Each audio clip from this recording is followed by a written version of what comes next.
welcome everybody. As I mentioned, this is leveraging OEE to cut manufacturing waste. I'm Ben Vaughn. I'm the Vice President of Analytics Services for Brewster Consulting Group. And we're going to be covering today a few topics around OEE and leveraging the data from that to be able to improve your operational processes. So welcome. There we go. So quickly, just some quick housekeeping. First off, thanks for joining us. As I said, everyone's going to be muted on this call. So the best way to, if you have any questions or anything like that, you can use the chat system to be able to do that. Can everyone hear and see me just before we keep going here?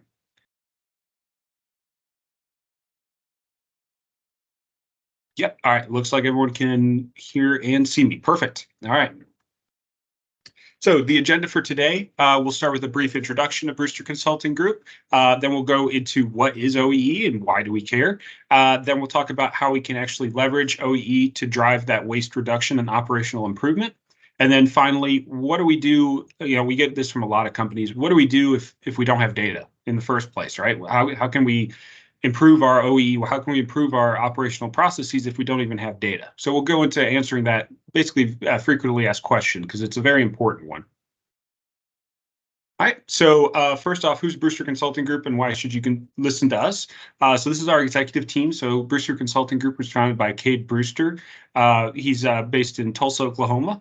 He has a background in financial services and has led multiple teams around process improvement, operational improvement, in various industries, including banking, has some work in manufacturing, and is all around, has a lot of knowledge around process improvement, data governance, data management, and all those related fields. I'm next there. I'm Ben Vaughn, the Vice President of Analytics Services. My background is predominantly in healthcare, in grocery services, did delivery services, and then a little bit of manufacturing as well. So Cade and I are both Six Sigma black belts. I also hold a project management professional certification, and so we both have a wealth of knowledge in process improvement. Next down the line is Tim Lee, our Chief Operating Officer. He is like me, is a project management professional, has a lot of knowledge around implementing PMOs and leading project management initiatives to be able to drive business outcomes. He's done something like 60 million in value in his career. So a lot of wealth of experience there as well. And then finally, we've got Greg Culberson, who's our Vice President of Sales. Greg has worked in software and data and technology services for decades, understanding unique customer needs and fitting a company's services to those customers' needs. And so he's a great part of our team that is really supportive in those efforts. So let's dive right in. What's OEE and why do we care? So for some people, this might be a little bit of a little bit elementary, but we'll get through this and talk about what's the real impact of OEE and what is it? Excuse me. So OEE at the end of the day is availability times performance times quality. That's just the calculation. Let's talk about each one. So availability. Availability is just simply how often is the process run. So if we have a process that ideally would work 24 hours a day, then if we're only running it for, let's say, 20 hours a day, we're missing those 4 hours at the end of the day or beginning of the day, whenever it is, that we could be producing products. And therefore, we're wasting time, we're wasting potentially costs to maintain that process, even through those 4 hours. And so that's creating waste.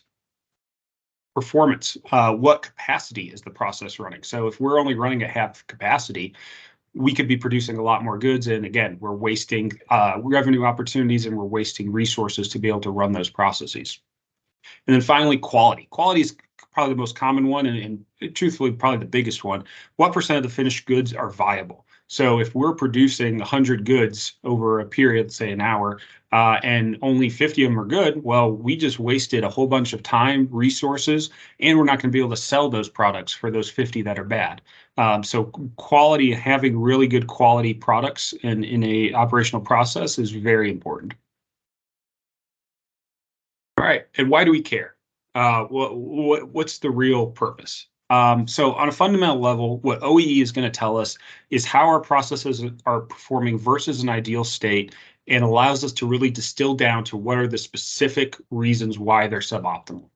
So when you break it down into that availability, processing speed, and quality, you can see, hey, maybe it's this certain time of the day, maybe it's these operators, maybe it's certain situations. When you can break down that data and really be able to identify those key pieces that are driving that low OEE, that's going to allow you to create that value for your business to really improve things and reduce that waste, as we're all after. So breaking it down, availability. If your process is only running 80% of the time, you're wasting time. You're reducing your potential revenues and incurring unnecessary operational costs. If you're talking about performance, if you're only running at half speed, you're not producing as fast as you can be, and so your revenue opportunities are going down by 50%. And then quality, as I mentioned before, if it's producing goods that are unacceptable, then you've wasted all those raw resources, you've wasted the time, you've wasted electricity, whatever costs are associated with your process, and also you can't sell those products, so you've just lost potential revenue that you could have had. So on a fundamental basis, OEE is a fundamental metric in measuring our process's operational success. All right, a lot of words, a lot of just talking about high level, what are these things, but let's actually look at some numbers. Let's put it into practice. So in a sample machining process, calls it Mike's manufacturing process. Let's look at 3 scenarios that he could be operating under for a given hour. So scenario 1, everything's perfect. He's operating at full hour, full capacity, no defects. In scenario 2, he's going to operate at 45 minutes. Let's say it had some downtime for 15 minutes. Still operating at full capacity, but also has an 80% quality rate. So 20% of his goods are not acceptable for moving on to the next process, selling to consumers, whatever it is. And then scenario 3, similar to scenario 2, he's also has a only 90% quality rate, so 10% are unacceptable, but he's operating for the full hour at only half capacity. So we'll see how this impacts. So let's first talk about OEE. Yeah, breaking it down by availability, performance, and quality. So scenario 1, 100% across the board. So OEE is 100%. When we're talking scenario 2, he's only operating for 45 out of 60 minutes, so 75%. But performance is 100% and quality is only 80%. And then likewise for scenarios 3 with 100% availability, 50% performance, and 90% quality. So scenario 2 and 3, you see an OEE that's lower. For scenario 2, that's 60%. For scenario 3, that's 45%. So OEE is lower. You might say, well, why do we care? Why does OEE being lower do anything? That doesn't translate to dollars and cents. That doesn't mean anything. Well, let's look and see what that actually looked like. And let's throw a couple more things in here. Let's say Mike produces products at 100 products an hour in a perfect world, sells products at $10 an hour item, and has raw materials marginal cost of $5 an hour with a fixed overhead of 100. So you could think of this as your revenue per item is $10 an item, your cost of raw materials is $5 an item, and then you have fixed overhead. Let's say that's salary. Let's say that's equipment costs of in terms of energy, electricity, lighting, all those sorts of stuff at $100 an hour. So let's look at that scenario. So under scenario 1, OEE, just for reference, was 100%. We produced 100 products because we're at full capacity. We're producing 100 products an hour. Our revenue, therefore, is $1,000, 100 times $10 a product. Our total cost was $600, and that's broken down by 100 products at $5 an item marginal cost, so that's $500. And then you got your overhead of 100, so 500 plus 100, 600 in total costs. So you make a profit there of 400 and a profit margin of 67%, which is great. But then let's look at scenarios 2 and 3. So with scenario 2, your OEE is only 60%.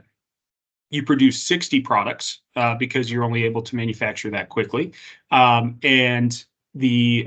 you're going to make a revenue of $600, but your total costs are going to be $475. So that $475 is going to be calculated by 100 on the fixed overhead, and then you produced 60 products, but not all of them were of good I'm sorry, you produced more than 60 products. If we go back to the last one, you actually produced your availability times your performance. So we were working 75% of the time, performing at 100%.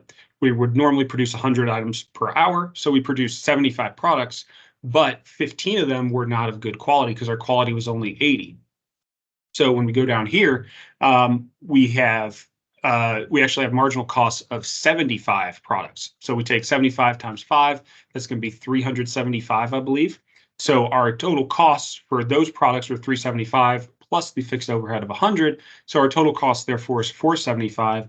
So in scenario 2, we're only going to make a profit of $600 minus 475, which is $125. And therefore, our profit margin is only going to be 26% as opposed to the potential of 67. So you can see huge impact there. When we're looking at scenario 3, it's a similar story. So the OEE is 45%. We produced 45 products, but that were good to be able to sell. So our revenue was $450, $10 a product. But our total cost, so if you remember, our quality for scenario 3 was 90%. So when we're looking at just availability and performance, we produced 50 products. Only 45 of them are viable to be able to be sold because that's 90% of 50. And therefore we sold $450 worth, but we were paying for $50 worth of raw materials. 50 times $5 an item, $250 in total raw materials expense under scenario 3.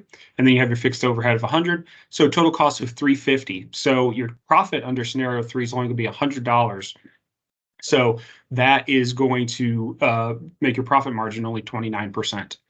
So you can see there is a very big impact. When OEE goes down, profit margins go down, profit goes down, and your COO or whoever's in charge of operations isn't too happy. So OEE really is that fundamental measure of success for an operational process. So here we're going to move on to leveraging the data to actually drive the waste reduction and the operational improvement. But I'll pause for a second, grab a drink. Are there any questions that anyone has at this stage? Give you all a second.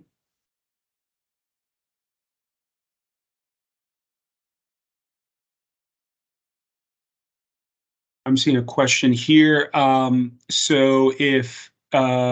Okay, this is a good question. So scenario 2, you can see the OEE is higher than in scenario 3, but the profit margin is actually lower in scenario 2 than scenario 3. Why is that? Yeah, great question. So the reason for that actually goes back to quality. So when we're talking about the quality aspect versus the other two, quality will affect both the revenue and the cost of goods sold heavily. When we're talking about performance and availability, the main issue is that you're losing revenue. It's not so you still are losing you're incurring additional costs that you shouldn't be, but there's a much larger impact with quality because you produced a product, you expensed the raw materials, but it just wasn't good enough. So it's as if you just spent money for nothing. So what you'll see here is that the main driver of that difference is the fact that the quality affects not only the numerator, I guess it wouldn't be the numerator, but the revenue side and the total cost side, whereas the other two, only availability and performance only affect mostly the revenue. They also affect the other piece, but it's mostly just an overhead. So because scenario 2 has a quality that's lower than scenario 3, it has a much larger impact at only 80% as opposed to 90%. So that really drops that profit margin even lower. Does that make sense? I know that's a little bit more on the high level as opposed to getting down into the specific numbers, but I just want to give you a sense of the quality piece can hurt you both ways. The other two can only hurt you predominantly on the revenue side. It has the overhead cost, but the main impact is the revenue side. So when your quality is low, that's a really big issue. The other two obviously are issues too, and still produce waste. But the quickest way that, and this is probably known to most of y'all, the quickest way that you can improve your profit margins in manufacturing is by improving the percent of goods that you produce that are quality.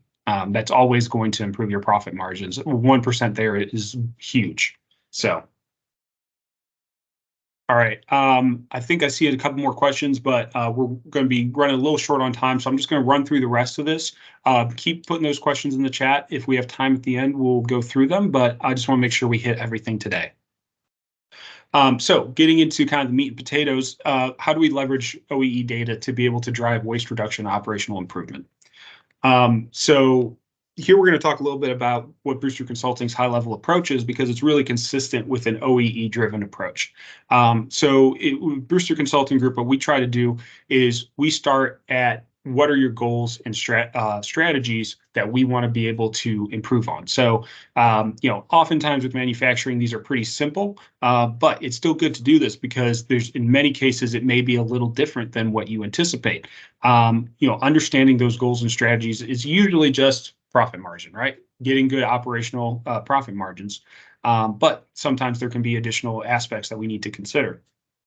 After that, we're going to align our people, processes, and technologies, take that existing operations and technologies, identify your key processes, and then what we'll do is we'll take those key processes and see where we're at. So we have something called the process maturity scale. This is something that we created personally, that we look at your processes after we've defined them, mapped them, and say, okay, where are we on a level of maturity? When you have low levels of maturity, you're really not going to be able to trust the data and the outcomes that come out of it. You have to mature your processes before you can actually create analyses and efforts to be able to improve them. If you don't do that, then you're going to be trying to improve the wrong thing. So I think the next slide, the next slide is the process maturity scale. So this is what it is. So you can read through it, but basically the bottom levels are really about, your typical definition, ownership, and understanding of processes of this particular process, excuse me. Then you get into goals level 4 and 5. You talk about standardization, measurement, defect reduction, kind of those 6 Sigma, if y'all are familiar with that, common pieces. And then as you go higher, then you can get into automation, innovation, scalability, and digital transformation. The thing about this is that you have to kind of go through the process. There might be certain aspects that you don't need for certain processes, but you're not going to be able to start controlling risks and managing that if you don't even know what your key metrics are, if you don't even have a process map, if you don't even know who the subject matter expert or the SME is. So this is really an iterative process to grow your processes so that they can be leveraged in OEE analyses, things like that, to be able to improve your operations. We find oftentimes that, especially manufacturing, you guys are so focused on getting the job done, getting the product out, and that whole operational process, that a lot of these process maps, key metrics usually are defined because that leads to the outcomes that you're looking for. But things like process mapping and managing process ownership and creating procedures, standard operating procedures, may or may not be something that's been a focus of your company. But what ends up happening is there's going to be disconnects. There's going to be situations where management thinks one thing's happening, and people on the shop floor are going to be doing a totally different thing. And you're going to be managing incorrect data sources. You're going to be taking inputs that are incorrect and then making bad decisions out of it. So creating that standardization and creating that consistent understanding of where we're at, what we need to do, and where we're going really helps an organization create great outcomes for all their efforts. So it's worth the time. And then let's go into a quick example here. So we created a fictional company called Widget Co., a manufacturer that produces widgets. We want to reduce their defects and increase their production volume. So basically improve their OEE. So first thing we're going to do, just like we just spoke about, we're going to define the subject matter experts, the owners, make sure we understand their key metrics, understand their goals and objectives. We're going to process map their production process, and then we're going to create what's called a data dictionary. A data dictionary is just basically what I was just saying. It's a way that you're going to be able to create a defined definition for an individual metric, an individual process, or whatever term you need, so that it's consistent throughout a company. So in many cases, what we'll find is, let's say you have two line managers who are managing the same process, they're just in different lines. One might say your production cycle time is this, whereas the other one might say your production cycle time is this, and they're two separate definitions. You're not going to be able to compare and contrast. You're not going to be able to find operational opportunities. You're not going to be able to do things like OEE analyses unless you make sure that everyone is on the same page. You may look at that or hear that, I should say, and think, that's a waste of time. You would think so, and I would think so too, typically. But what we find is that more often than not, somebody has a different definition that's different enough that it could throw things off by 50 or more percent. That completely messes with the validity of the data. This may be the case in your company. We hear of a lot of companies is that somebody will create a report over here, and then somebody else will create a report over here, and the numbers just don't match up. They thought they were calculating the same thing, and they're two completely separate things. And then all you do is spend time saying, oh, no, this person's right, this person's right. And nobody trusts the data, and nothing gets done because of that. Creating a data dictionary, creating all those sorts of standardization efforts, sometimes SOPs are another thing to create, are really going to make sure that there's trust in the data, democratize that data, and make a clear path for improvement that's going to be data-driven and not going to create inaccurate outcomes, or not going to drive towards poor outcomes, I should say. So first steps, just kind of going back to Widgetco here. Let's talk about their goals and objectives. Maybe we're reducing instances of waiting for machine waiting. Maybe we're managing our financial costs better. Maybe we're increasing our products. If you're looking at OEE, maybe we're talking about reducing the time that the machine is down. Maybe we're hitting a higher percent of full capacity. Maybe we're reducing our defects. We'll define the subject matter experts and owners. Owners is the production manager in most cases. Subject matter experts are usually frontline employees. Excuse me. And then we create a process map. So this is a sample process map that we might create, just showing, what's going on currently. And as I said before, the important thing here is to make sure that you are getting what's actually happening, not what's happening in theory. When we work with these process maps, we're not working with the CEO, the COO, the VPO, the director of operations even. We oftentimes don't even work with the operations manager. We work with the frontline people because they are the ones that knows what's actually happening, not what's happening in theory, but what's actually happening. If we can't get with them, the operations manager is usually the next best person, but we try to keep it as close to the people who are hands-on as possible. This is we're going to find the key metrics, develop a data dictionary. So key metrics there, some example things, obviously OEEs in there for a manufacturer. And then a data dictionary, this is a sample data dictionary input. So your production cycle time, we'll talk about why we care, how do we measure it, what's the description, any additional notes, how we actually calculate it. Where's our source of truth, which is a very big important piece. If you have multiple sources of truth, sometimes they'll be the same, sometimes they won't be. Creating that single source of truth where everyone pulls that data and everyone pulls that metric, that's what's really important.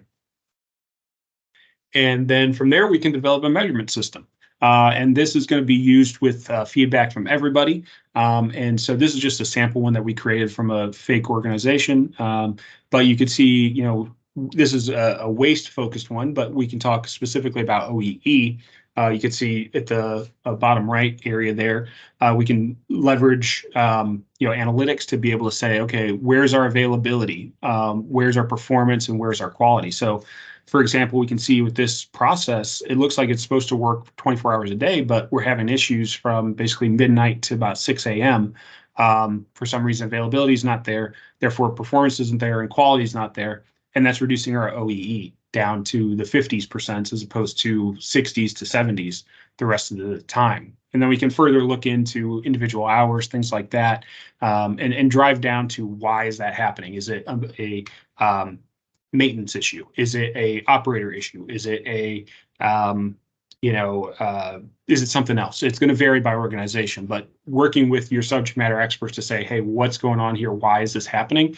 That's what this measurement system is going to be able to enable you to do, is to get to those conversations that are really going to drive that value and make those changes that are going to improve your OEE and improve your operations. And then from here, what do you do? I kind of just covered it, but you're going to analyze. You're going to look at the measurement systems. You're going to see when you're not hit. You're going to analyze those trends, identify those root causes of failure, and then you're going to improve. You're going to develop the Lean Six Sigma improvement plans if you need to. If it's just a simple fix, then it's a simple fix. And then you're going to measure and track the results over time and make sure that you're seeing the results you wanted. That's the iteration piece. You're going to then, once you're going to find after that, you're going to iterate. You're going to say, let's find new goals. Let's find new opportunities to reduce waste, because every little increase in OEE is going to increase your profit margin, increase your profits, just plain profits as well. So those are always good. And it's just a continuous process. That's the important thing to remember. All of operations is continuous process improvement, and having dashboards that will automatically refresh and be able to create longitudinal studies to see where we were, where we are now, and where we're going. All is going to drive that that belief and trust in the data and that value in it. And so I'm running up on time here, so I don't think we'll have time for questions later. But really quickly, what do we do with the lack of data? Are easily our most frequently asked questions when we talk about to companies, especially younger companies. What do we do if we don't have data? And so the answer to that is relatively simple, but really what we're doing is just using the same process.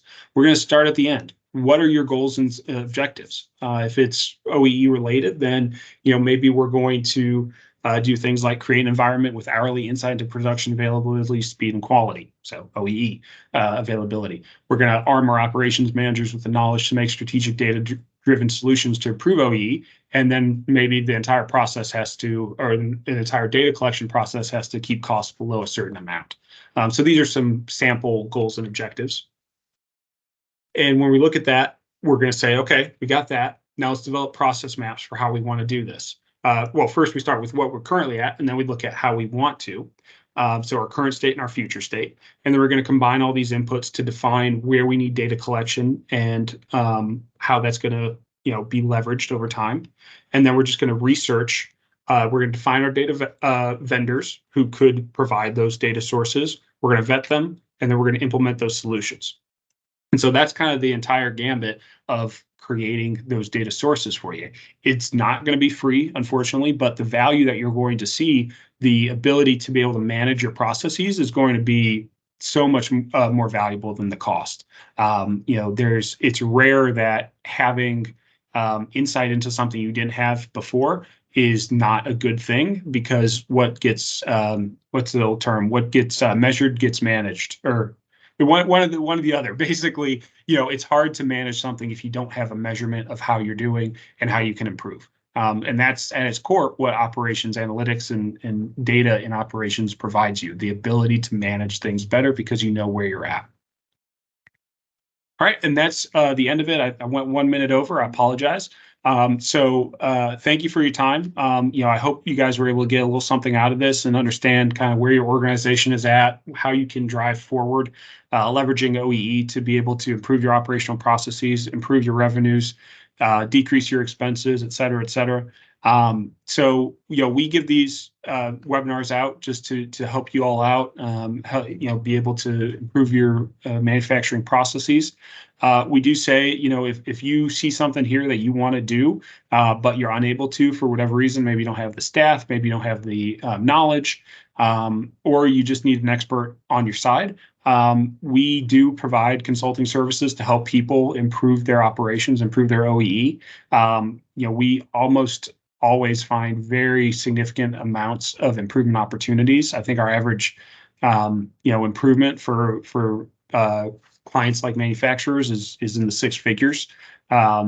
And we do not cost in the six figures. Our job is to really help you and make sure that you're getting a very strong ROI on your efforts, both with us, with other systems, whether that's creating new data systems, creating new visualizations, whatever it is.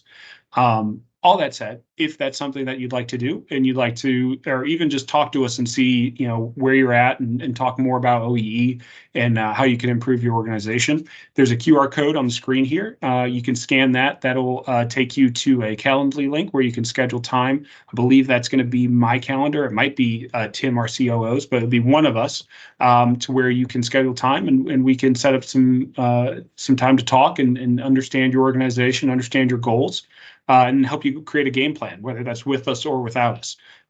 So that's there. Otherwise, since we're over time, I will go ahead and end the presentation now. So thank you, everybody. Appreciate your time, and I hope you have a great rest of your week and weekend. Have a good one. Bye-bye.